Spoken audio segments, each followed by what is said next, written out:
Bonjour à vous deux.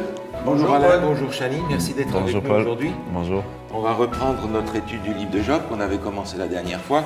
On a besoin de finir avec la partie finale qui est, à mon sens, la plus touchante, la plus impressionnante.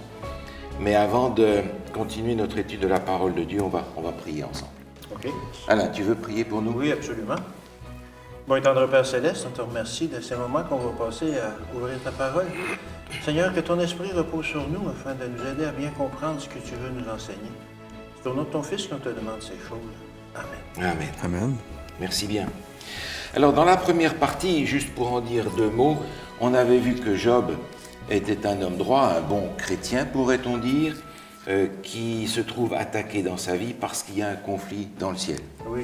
En fait, on trouve chez lui la répercussion du conflit qu'il y a dans le ciel. Et ce conflit entre Dieu et Satan va se répercuter chez lui d'une façon très grave.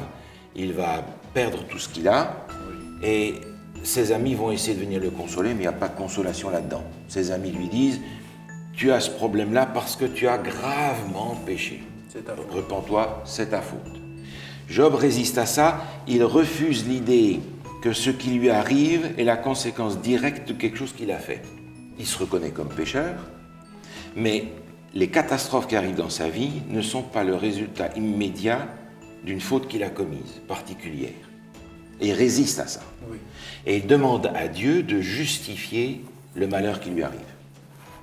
Alors il en est là, et puis finalement, il y a un passage qui était très, très important, qui est au chapitre 13, où finalement Job dit « Même s'il me tue en parlant de Dieu, je ne cesserai d'espérer en lui. » À partir du moment où Job dit ça, le diable a perdu.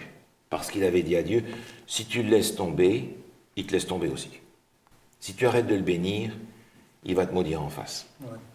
Quand Job dit, même s'il me tue, je ne cesserai d'espérer en lui, le diable peut rentrer chez lui, il a perdu. Mais ça, on ne le sait pas quand on lit l'histoire. Parce que, quand on lit l'histoire de Job, 42 chapitres, on est impressionné par le silence de Dieu. Il faut arriver au chapitre 38 pour entendre Dieu dire le premier mot. Jusque-là, Dieu est absent. Et le silence de Dieu, dans notre vie chrétienne, est souvent terrible. On prie, on a l'impression que ça ne va pas plus haut que le plafond. On demande et il ne se passe rien. On ne se rend pas toujours compte qu'on est dans les chaussures de Job, parce que Job, il peut s'appeler chacun de nos noms aussi. Et on va regarder maintenant le moment où Dieu va répondre à Job.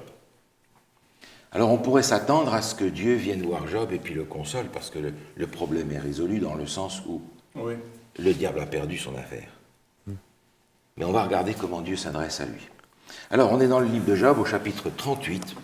C'est là la première fois que Dieu répond. Et je voudrais simplement demander à Alain, si tu veux bien, de nous lire les versets 1 à 5, par exemple. L'Éternel répondit à Job du milieu de la tempête et dit, « Qui est celui qui obscurcit mes desseins par des discours sans intelligence? S'interrant comme un vaillant homme, je t'interrogerai et tu m'instruiras. Où étais-tu quand je fondais la terre? Dis-le si tu as de l'intelligence. Qui en a fixé les dimensions? Le sais-tu? Ou qui a étendu sur elle le cordeau? » Merci. Chani, tu voudrais nous lire, par exemple, le verset 11, 12. Oui. Quand je dis tu viendras jusqu'ici, tu n'iras pas au-delà, ici s'arrêtera l'orgueil de tes flots. Depuis que tu existes, as-tu commandé au matin? As-tu montré sa place à l'aurore? Merci. Alain, tu voudrais nous lire le verset 16 à 18? Absolument. As-tu pénétré jusqu'aux sources de la mer? T'es-tu promené dans les profondeurs de l'abîme? Les portes de la mort t'ont-elles été ouvertes? As-tu vu les portes de l'ombre de la mort? As-tu embrasé du regard l'étendue de la terre? Parle, si tu sais toutes ces choses.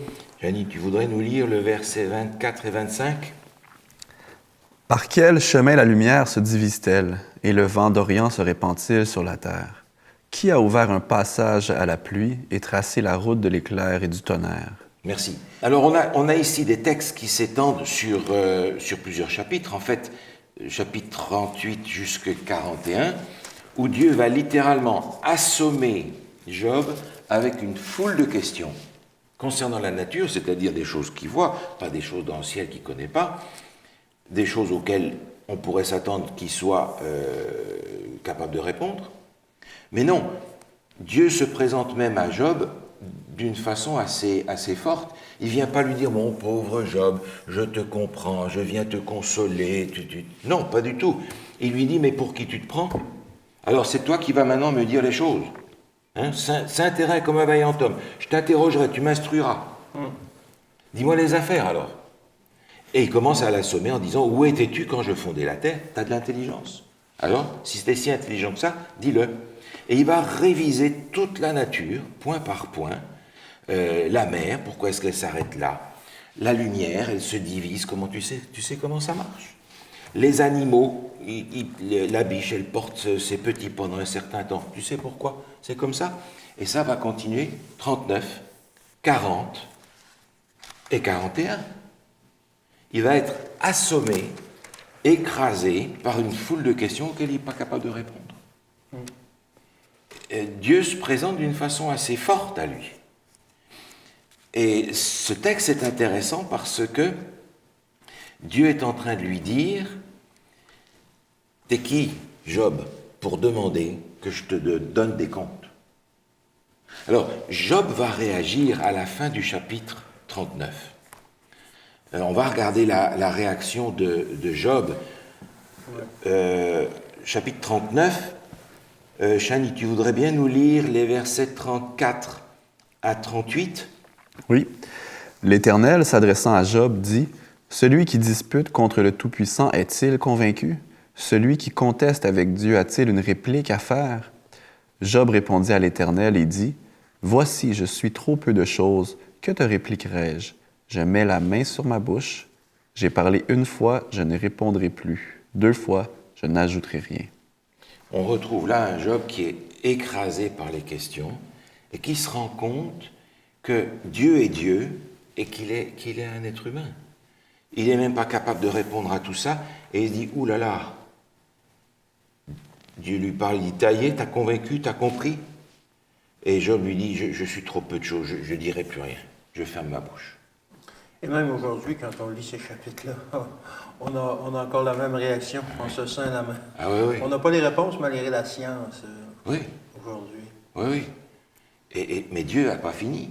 Chapitre 40, il continue, il va parler du crocodile, il va parler de l'hippopotame, il va prendre ces 2 animaux emblématiques de force pour montrer que Job est complètement dépassé. Chapitre 41, c'est la même chose. Dès le verset 2, Dieu dit « Sous le ciel, tout m'appartient. » Autrement dit, tout ça c'est à moi, et tu n'es même pas capable d'expliquer ce que tu vois. Et il va continuer jusqu'au chapitre 42. Alors au début du chapitre 42, on a les choses changent, on a la conclusion du livre de Job. J'aimerais juste qu'on puisse lire, si tu veux bien Alain, les versets 1 à 6. Job répondit à l'Éternel et dit « Je reconnais que tu peux tout et que rien ne s'oppose à tes pensées. Quel est celui qui a la folie d'obscurcir mes desseins? Oui, j'ai parlé sans le comprendre de merveilles qui me dépassent et que je ne conçois pas. Écoute-moi et je parlerai. Je t'interrogerai et tu m'instruiras. Mon oreille avait entendu parler de toi, mais maintenant mon œil t'a vu. C'est pourquoi je me condamne et je me repens sur la poussière et sur la cendre. » Merci. Alors vous remarquez que là, Job admet « j'ai parlé sans les comprendre de choses qui me dépassent ». Et il va reprendre ce que Dieu lui a envoyé au visage, il dit « voilà, tu m'instruiras, parle-moi, instruis-moi ». Il dit « non, mon oreille avait entendu parler de toi ».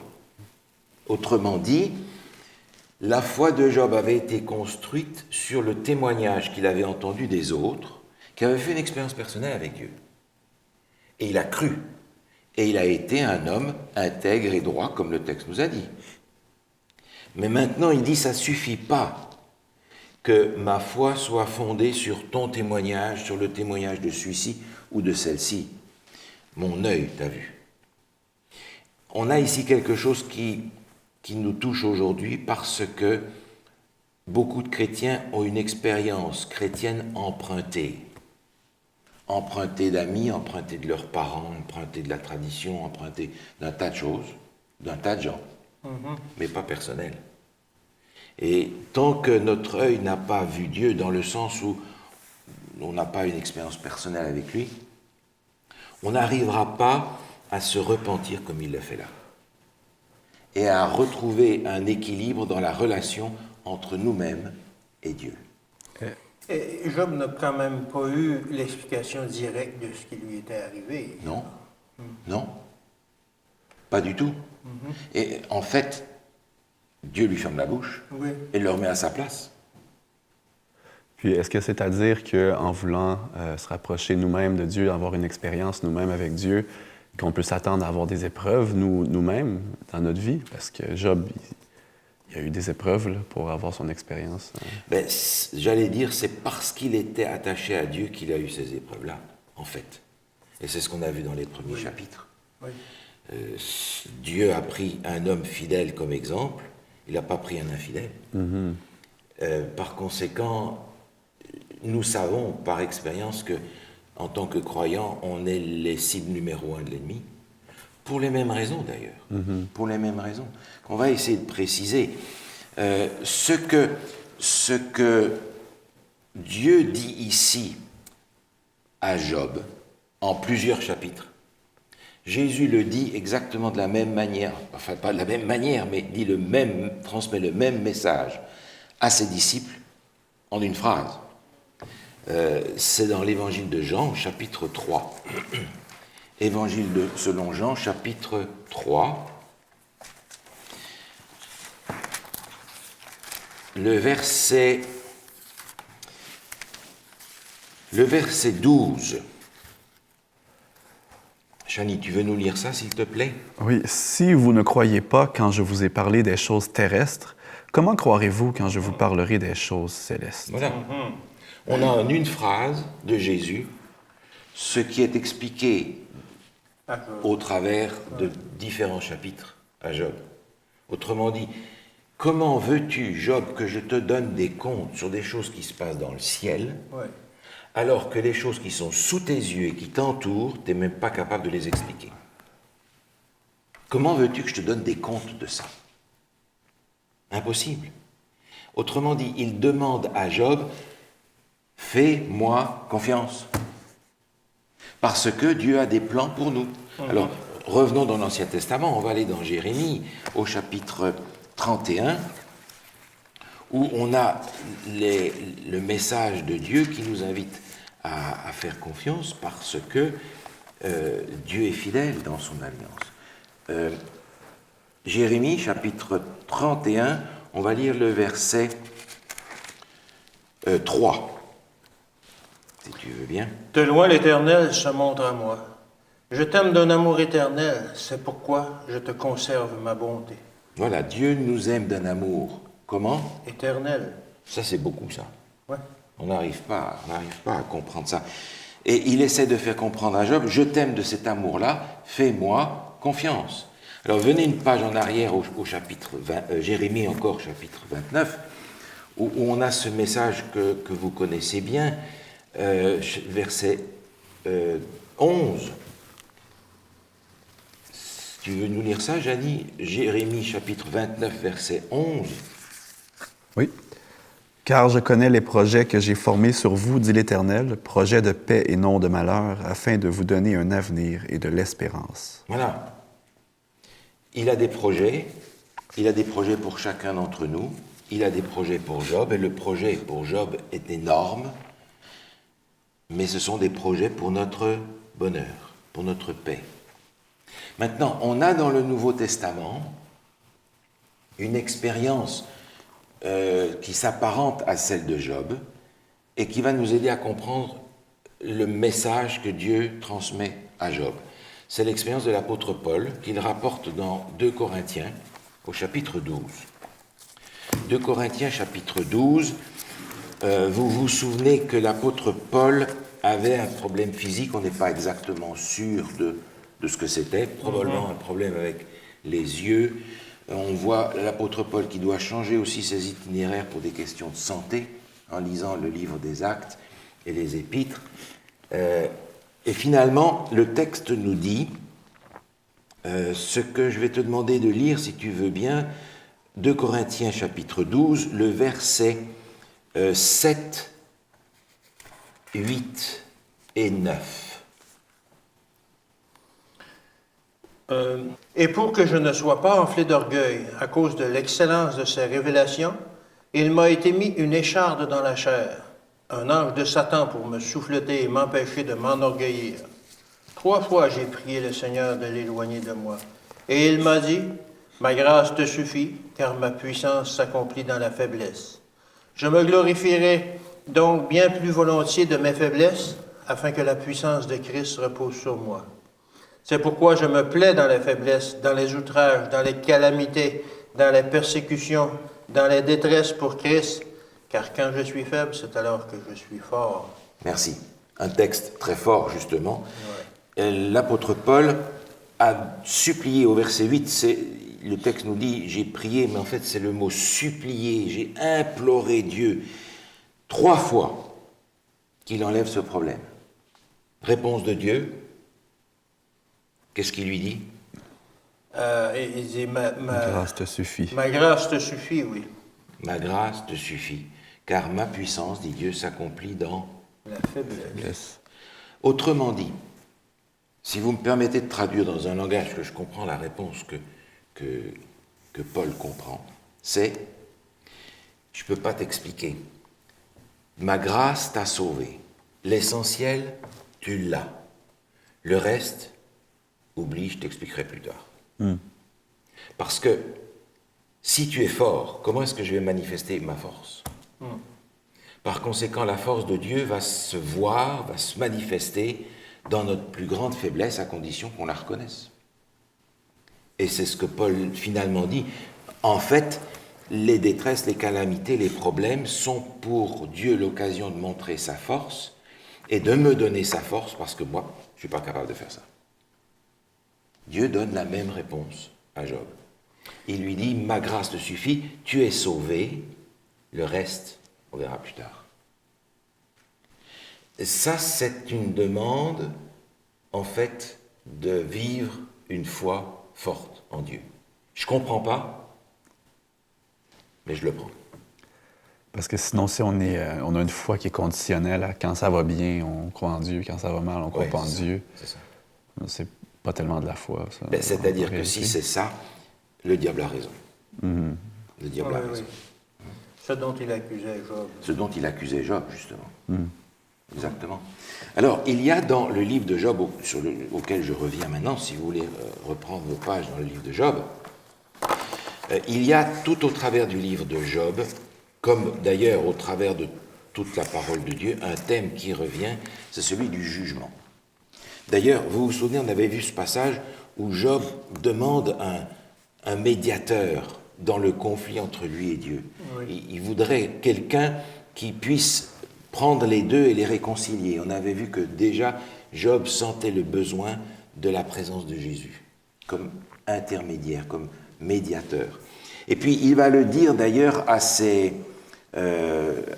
amis au chapitre 19, quand il se fâche contre ses amis qui ne l'aident pas finalement.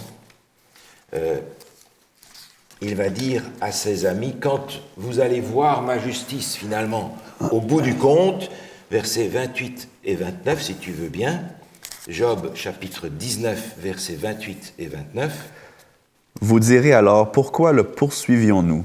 Car la justice de ma cause sera reconnue. Craignez pour vous le glaive, les châtiments par le glaive sont terribles, et sachez qu'il y a un jugement. Voilà, sachez qu'il y a un jugement. Vous allez être jugé pour toutes les bêtises que vous avez dites contre moi. Donc cette notion de jugement est constante, et quand on regarde le livre de Job, c'est en réalité une séance de jugement. Et j'aimerais regarder ça avec vous, en faire un peu le dessin. L'histoire de Job, et je prends l'histoire de Job juste fermée, l'histoire de Job en elle-même est une scène de jugement. Alors on a ici les juges, On a ici le procureur à charge, l'accusateur.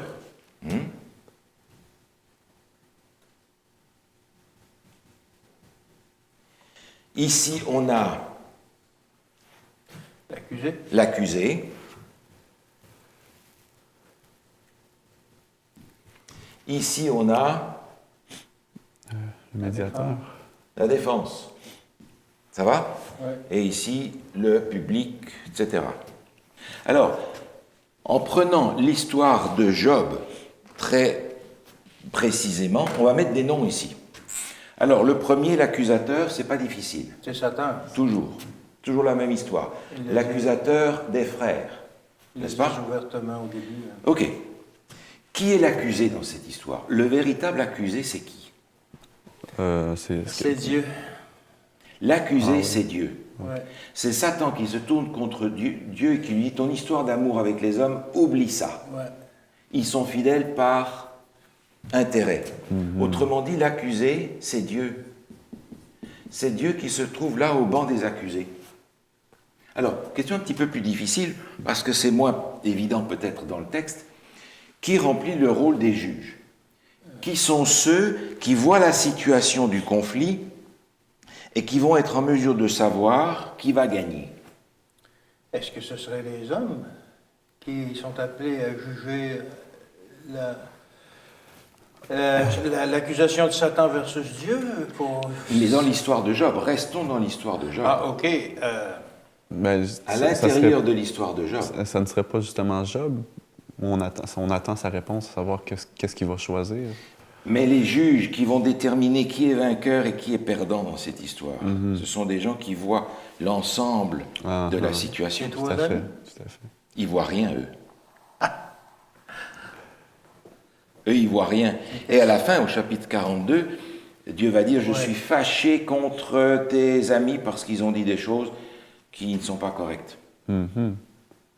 Qui sont ceux qui sont témoins du conflit, qui voient et qui vont être en mesure de dire Dieu a gagné ou Satan a gagné.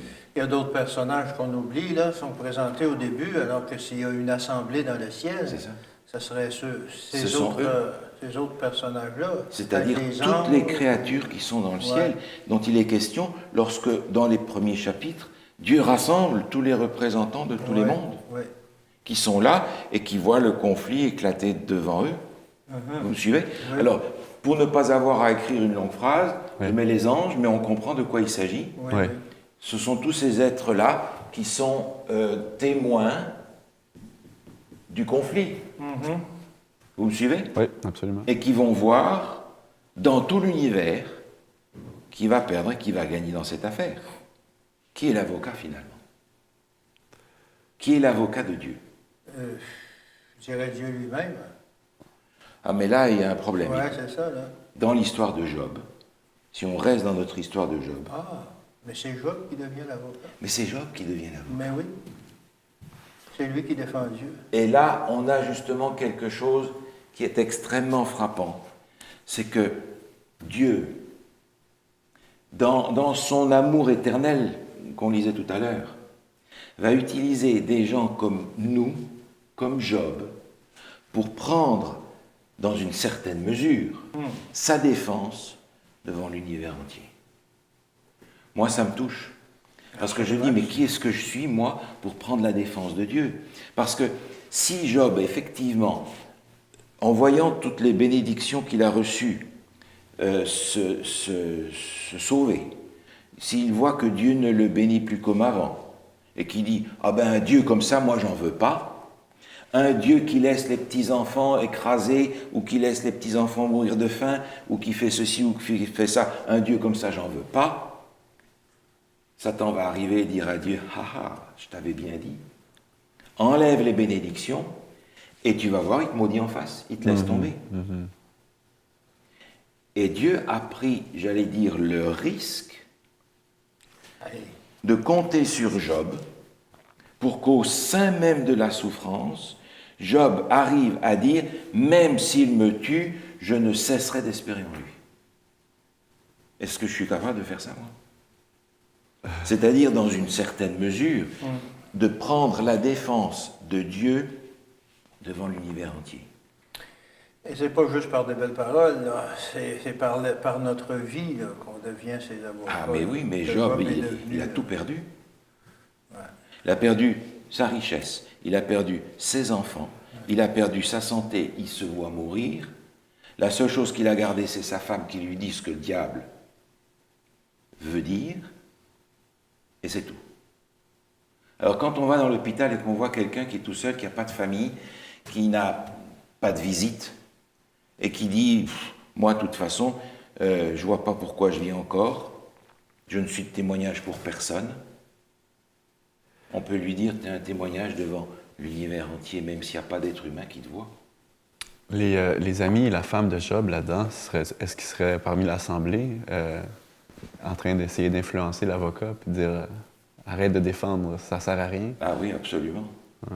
Et même la femme de Job, elle dit « Maudit Dieu et meurt ». Oui, devient une accusatrice. Elle est vraiment là. Ouais. Elle répète sans savoir ce que le diable voudrait que Job fasse.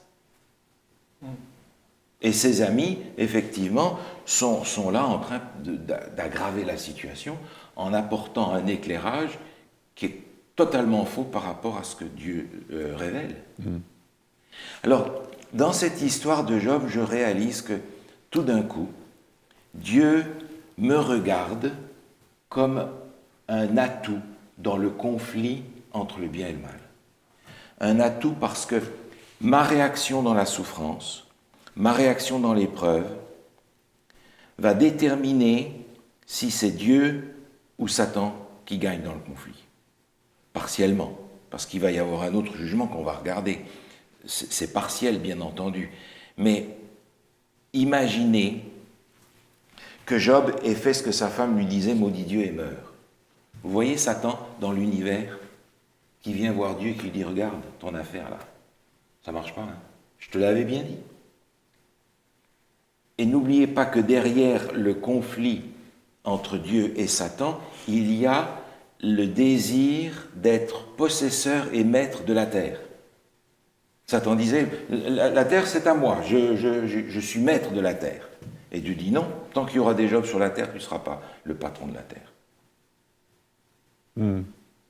Mais au contraire, si dans la souffrance, comme Job, nous sommes capables de dire, comme l'apôtre Paul, et d'accepter ma grâce, ta grâce éternelle me suffit, et je peux comprendre dans les faiblesses et dans la misère que je peux recevoir ta force, à ce moment-là, Dieu peut aller voir le diable et lui dire, dis donc, tu as mis tous les problèmes possibles et imaginables de la terre sur le dos de Job, et de celui-ci, et de celui-là, et de celui-là, et de celle-ci, et de celle-ci.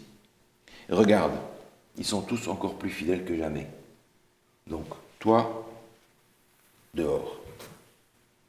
Ah, mais je me réjouis de ce que je puisse contribuer à ce que le Seigneur puisse envoyer le diable loin. Franchement. Alors, on avait déjà vu dans la première partie que une des leçons qu'on apprend rapidement dans le livre de Job, c'est que le mal ne vient pas de Dieu. Ouais. Vous vous souvenez? Oui, oui. Parce que c'était clair dans le texte que tout ce qui arrivait à Job, c'est Satan qui le faisait. Maintenant, on voit dans ce livre de Job une histoire de jugement dans laquelle Job prend un rôle infiniment plus important qu'il ne pense. Mais nous savons qu'il y a un jugement aussi à la fin des temps. La deuxième leçon qu'on a apprise, c'est que nous jouons un rôle dans le grand conflit entre Christ et Satan. Et ce rôle-là est un rôle extraordinaire parce que c'est le rôle que le Seigneur nous donne en nous faisant confiance comme lui voudrait qu'on lui fasse confiance. C'est incroyable. Maintenant, nous savons qu'à la fin, il y a aussi un jugement. Dieu va dire, ça suffit maintenant toutes ces histoires, on va remettre les choses droites pour toujours. Jugement final. Qui est l'accusateur? Toujours Satan. C'est toujours le même, n'est-ce pas? Oui. Mais ce jour-là, qui est juge? Le juge de l'univers, c'est qui? Ce serait Dieu. Le juge de l'univers, c'est Dieu. Et l'accusé, c'est qui? C'est l'homme. C'est moi. Oui, c'est nous. L'accusé, c'est moi, parce que je suis un pécheur. Mais ce jour-là, qui est l'avocat? Jésus. On peut lire le texte? Dans 1 Jean, première épître de Jean, au chapitre 2,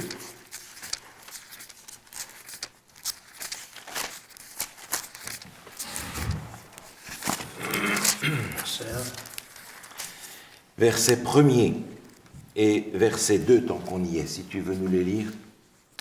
Mes petits enfants, je vous écris ces choses afin que vous ne péchiez point. Et si quelqu'un a péché, nous avons un avocat auprès du Père, Jésus-Christ le juste. Il est lui-même une victime expiatoire pour nos péchés, non seulement pour les nôtres, mais aussi pour ceux du monde entier. Voilà, nous avons un avocat. Dans la fin du chapitre 1, il nous dit, si nous confessons nos péchés, il est fidèle et juste pour nous les pardonner. Pourquoi? Parce que nous avons un avocat. Jésus est cette fois-ci notre avocat. OK. Si on conserve l'analogie terrestre, un avocat n'enlève pas le péché. Alors, moi, l'accusé, je suis obligé de me déclarer coupable. Oui. Et l'avocat, il va dire, Dieu suspend la sentence ou quoi? Qu'est-ce qu'il va dire? Comment il peut empêcher que la sentence s'exécute sur moi? Alors, on va regarder pour ça un texte dans Colossiens. Colossiens nous donne une image que je trouve très intéressante pour nous dire ce qui se passe. Colossiens, chapitre 3. Je vais te laisser lire, si tu veux bien, les versets 1 à 3, 1 à 4. OK. Si donc vous êtes ressuscités avec Christ, cherchez les choses d'en haut, où Christ est assis à la droite de Dieu. Alors, on va juste arrêter 30 secondes ici. OK. Il parle à des gens qui sont ressuscités en Christ. Comment est-ce qu'on dirait ça en langage? Une nouvelle naissance? Oui, c'est ça. C'est les gens qui sont Accepté, convertis, OK. ceux qui ont accepté Jésus, qui ont été baptisés, etc. Ouais. Et c'est à eux qu'il s'adresse, donc à des croyants. OK. Tu peux continuer. Affectionnez-vous aux choses d'en haut, et non à celles qui sont sur la terre, car vous êtes morts, et votre vie est cachée avec Christ en Dieu. Quand Christ, votre vie, apparaîtra, alors vous paraîtrez aussi avec lui dans la gloire. Alors, il y a moyen d'être frustré avec ce texte parce que je suis un croyant, et le texte me dit, tout croyant que tu es, tu as accepté Jésus, Jésus te donne la vie éternelle, mais tu es mort. Pourquoi? Parce que je suis encore un pécheur, même si Dieu me considère comme si je n'avais jamais péché. Mais il dit, votre vie est cachée avec Christ en Dieu. Oui, c'est ça. Autrement dit, dans le jugement, l'avocat arrive et dit, stop. Et dans le ciel, Jésus arrive et dit, voilà, c'est à moi qu'il faut demander des comptes pour celui-ci. Oui, c'est ça. Parce qu'il m'appartient. Et moi, je suis caché derrière, et je dis, Seigneur, n'oublie pas, on a fait alliance ensemble. Je suis caché. Ce qui fait que Jésus vient ici, Prends ma place. prend ma place pour se présenter comme mon avocat. Et heureusement, parce que si moi j'arrive pour me défendre, j'apporte quoi? Ben, rien. Je ne peux rien apporter, j'ai bien le meilleur temps de me taire et puis de me sauver. Et c'est pour ça que le jugement qui a lieu dans le ciel maintenant se fait en mon absence. Merci Seigneur. Parce que j'ai dans le ciel un avocat qui va prendre ma place. Ayant fait alliance avec lui par le baptême, il va prendre ma place. On va regarder les textes qui parlent de ça. Parce que nous sommes en réalité en exemple devant l'univers entier. Non seulement les êtres humains, mais l'univers entier. On va regarder un ou deux textes en rapport avec ça, si vous voulez bien. Je pense au texte de 1 Corinthiens 4. 1 Corinthiens chapitre 4. verset 9. 1 Corinthiens 4, verset 9. Chani, tu veux bien nous lire ça?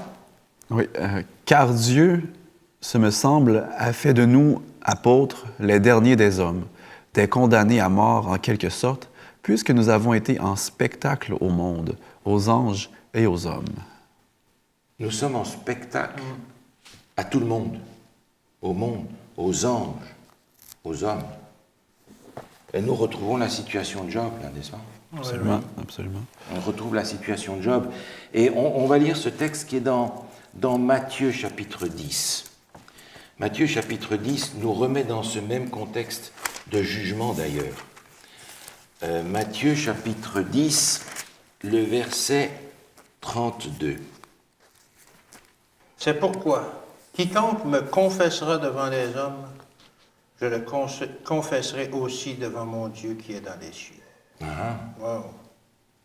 Autrement dit, notre attitude dans la souffrance, aujourd'hui, ici, et notre attitude dans l'adversité face à ce que le diable met sur notre chemin, va permettre à Dieu de dire « Il a pris ma défense, maintenant moi je prends la sienne ». Mais cette fois-ci, la chose est un peu différente parce que Dieu me propose de prendre sa défense quand je suis ici sur la terre pendant ma vie qui va durer, 100 ans au maximum. Mais Dieu me dit, si tu prends ma défense pendant ta vie ici, moi je vais prendre ta défense pour que ta vie puisse durer Éternellement. Wow, that's a deal. Hey, écoute, t'es prêt à faire l'affaire là? Tu prends ma défense pendant ta vie 100 ans et moi, je te garantis une vie qui ne finit jamais. Et où le péché n'est plus là d'ailleurs. Ouais. Mais écoutez, qui ne veut pas faire ça? Ça nous donne une vision beaucoup plus large, beaucoup plus grande par rapport aux situations qu'on vit et je suis bien placé pour savoir que la souffrance nous écrase et nous réduit notre vision du monde et nous ramène sur nous-mêmes. Mais Dieu élargit ça et nous dit, regarde la souffrance que tu vis, place-la dans le grand panorama du plan du salut. Maintenant, c'est pas tout à fait fini, parce qu'il y a encore quelque chose sur ce dessin qui manque à mon avis. C'est ce qu'on va lire dans Jean, chapitre 5. Évangile selon Jean, chapitre 5. Il y a quelque chose là qui est, en fait, tout simplement extraordinaire, invraisemblable, incroyable. C'est au chapitre 5 de l'Évangile selon Jean, au verset 22. Alors, je te laisse lire le verset 22 et je te laisse lire le verset 27. Alors, le verset 22. Le Père ne juge personne, mais il a remis tout jugement au Fils. Et 27. Et il lui a donné le pouvoir de juger parce qu'il est fils de l'homme. Oh! Tout d'un coup, on découvre que quand on dit que Dieu est juge, c'est juste parce que Jésus est divin. Mais je découvre finalement quelque chose de particulier, c'est que dans le jugement final, mon juge et mon avocat, c'est la même personne. Alors si je vais en jugement et que je rentre dans la salle du jugement et que je regarde mon avocat parce que c'est sur lui que je compte et qu'il me fait signe de regarder le juge et que je découvre que c'est encore lui qui est juge et avocat, Dieu est complètement de mon côté, entièrement. Ça serait une drôle d'idée de choisir un autre avocat à ce moment-là. Mais j'arrive dans la salle du jugement, je suis là, tremblant, parce que je sais que je suis condamné. Tous les hommes ont péché. Le salaire du péché, c'est la mort. La mort. C'est fini pour moi. Et je vois ça, je me dis, mais comment est-ce que je peux perdre un procès quand l'avocat qui me défend, c'est le juge qui me juge? Je me dis, mais Seigneur, comment tu as fait les choses si bien que ça? Il n'a plus qu'une chose à faire, c'est aller se sauver, lui-là. Et c'est ce qui va permettre à Dieu de le détruire et de détruire le mal. Parce que dans ma petitesse, dans ma petite vie, je vais oser prendre la défense de Dieu quand les choses ne vont pas bien. Extraordinaire. Extraordinaire. Et me dit, Seigneur, tu es prêt à prendre ma défense pour que j'ai l'éternité, une vie sans fin. Je suis prêt à en baver un petit peu, ou beaucoup, pour pouvoir réaliser la grandeur de ton amour. Peut-être un ou deux textes pour terminer. Dans le psaume 98, il y a là un passage que je trouve intéressant parce qu'il va donner à la notion de jugement une dimension un peu différente. Nous avons une vision du jugement qui est extrêmement limitée par ce que nous connaissons comme étant le jugement ici sur terre. Mais la parole de Dieu donne une vision différente du jugement. On a ici un exemple, on pourrait lire la même chose dans d'autres psaumes, comme le psaume 96, mais on va lire un passage, si vous voulez bien, dans le psaume 98. Et Alain, si ça ne t'ennuie pas de nous lire les versets 4 à 9. Poussez vers l'Éternel des cris de joie, vous tous, habitants de la terre. Faites éclater votre allégresse et chantez. Chantez à l'Éternel avec la harpe, chantez des cantiques, avec les trompettes et au son du cor. Poussez des cris de joie devant le roi éternel. Que la mer retentisse avec tout ce qu'elle contient. Que le monde et ceux qui y habitent éclatent d'allégresse. Que les fleuves battent des mains. Que toutes les montagnes poussent des cris de joie devant l'Éternel, car il vient pour juger la terre. Il jugera le monde avec justice et les peuples avec équité. Est-ce que le jugement est bonne ou mauvaise nouvelle? C'est une bonne nouvelle. Mais le monde entier se réjouit du jugement dans ce texte. Et dans les versets qui précèdent, les versets 2 et 3 qu'on ne va pas lire, il est question du salut, il est question de la justice, il est question de la bonté, il est question de la fidélité de Dieu. Et à cause de ça, le monde entier, la nature, se réjouit de ce que Dieu va juger. Parce que juger, dans la Bible, n'est pas d'abord condamner. Dans la Bible, juger, c'est d'abord rétablir, réhabiliter, recevoir dans son état premier, réinstaurer. Et le jugement, c'est ce moment où en réalité Dieu va me redonner ce que j'ai perdu à cause du péché et me réinstaurer dans ce rôle de fils, d'enfant de Dieu, d'héritier à part entière en éliminant le péché grâce à l'avocat. Mais ça, c'est une Et lorsque bonne je regarde ce tableau-là, moi aussi, j'ai envie de chanter d'allégresse. Mais oui, mais c'est ça. Alors, Seigneur, dépêche-toi de me juger. D'ailleurs, il y a un psaume, je crois que c'est le psaume 35, où David demande à Dieu, juge-moi, Seigneur. Chani, si tu veux bien lire le verset 23 et 24.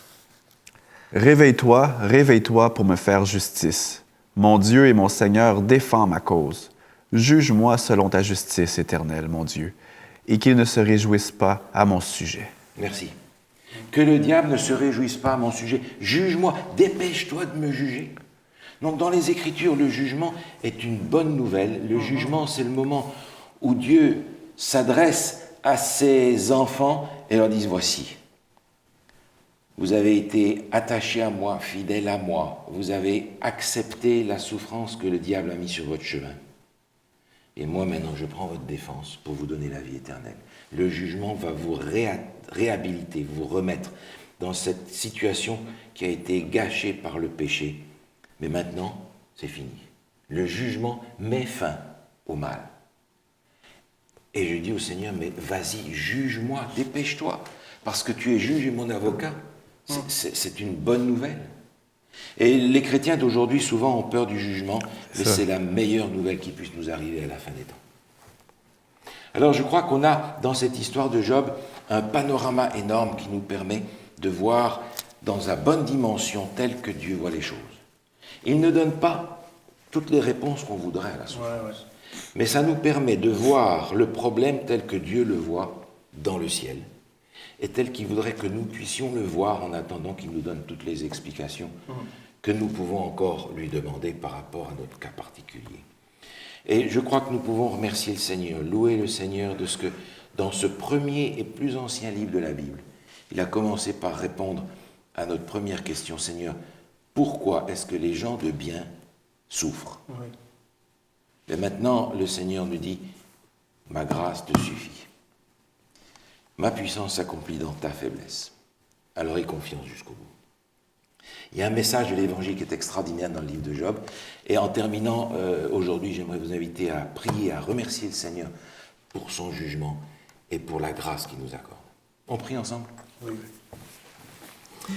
Seigneur notre Dieu, tu ouvres devant nos yeux une grande et immense perspective que nous avons du mal à saisir parce que nous sommes limités de toutes parts. Mais Seigneur, aujourd'hui, nous voulons te remercier et te louer pour Jésus notre avocat. Nous voulons te remercier pour Jésus notre juge, pour Jésus notre Seigneur, pour Jésus notre Sauveur, pour Jésus notre Dieu. Ô Éternel, nous voulons te prier de mettre dans nos cœurs cet ardent désir, cet amour pour toi et cette volonté de te faire confiance même quand ça ne va pas, même quand le drame nous frappe, même quand l'épreuve nous écrase. Seigneur, donne-nous ce courage de prendre ta défense, non seulement devant les hommes, mais devant les anges. Nous t'en prions au nom de Jésus notre Sauveur. Amen. Amen. Amen. Merci beaucoup. Merci à toi. Merci.